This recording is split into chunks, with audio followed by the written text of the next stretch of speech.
Now Hiram, king of Tyre, sent messengers to David with cedar timbers, masons and carpenters, to build a house, palace for him.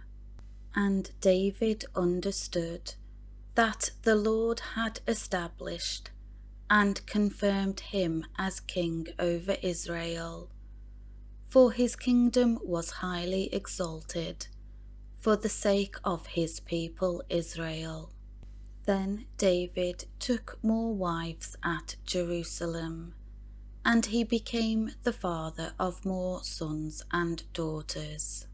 Now these are the names of the children born to him in Jerusalem: Shammua, Shobab, Nathan, Solomon, Ibhar, Elishua, Elplit, Nogah, Nepheg, Japhia, Elishama, Beladah, and Eliphalet.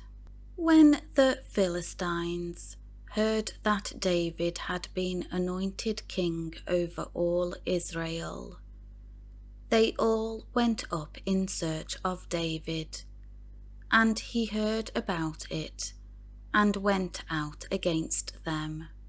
Now the Philistines had come and made a raid in the valley of Rephaim. So David inquired of God, "Shall I go up against the Philistines? And will you hand them over to me?"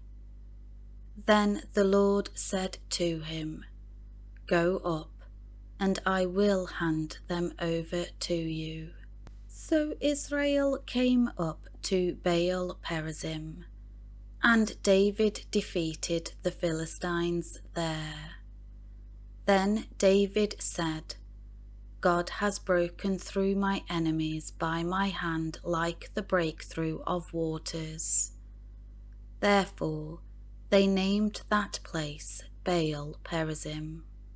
The Philistines abandoned their gods, idols, there. So David gave a command, and they were burned in a fire, as the law of Moses required. The Philistines again made a raid in the valley. So David inquired again of God, and God said to him, "Do not go up after them.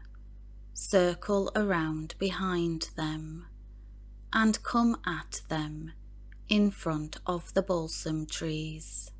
It shall be, when you hear the sound of marching in the tops of the balsam trees, then you shall go out to battle.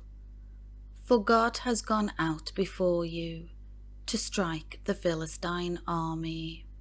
So David did just as God had commanded him, and they struck down the army of the Philistines from Gibeon as far as Jezer. Then David's fame spread into all the lands, and the Lord caused all nations to fear him.